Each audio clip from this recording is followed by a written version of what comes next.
नमस्कार, म अमृत गुरुङ।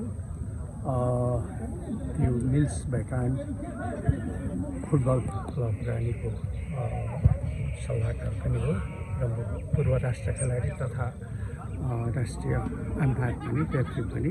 र यो मिल्स भेटरान क्लबले आयोजना गरेको यो चौथो संस्करणको फुटबल चाहिँ अहिले सफल रूपमा आज दोस्रो सेमी फाइनलको उसमा तहमा पुगिसकेको छ र खेलकुदले शारीरिक स्वास्थ्यको लागि धेरै नै राम्रो गर्ने हुन्छ। स्वास्थ्य मस्तिष्कमै स्वास्थ्य शरीरमै स्वास्थ्य मस्तिष्क हुन्छ भन्ने जुन कहावत छ त्यसलाई उजागर गर्न पनि भेटरान क्लबले यो खेलकुदको माध्यमबाट धेरै नै राम्रो कार्यहरू गरेको छ र यो मिल्स एरिया यसै पनि फुटबलको उर्वर भूमि र त्यसलाई निरन्तर जीवन्त राख्न आज भेटरान्स क्लबले आयोजना गरेको यो खेलकुदले यस क्षेत्रको खेलकुद विकासलाई टेवा पुग्छ भन्नेमा म विश्वस्त छु। धन्यवाद।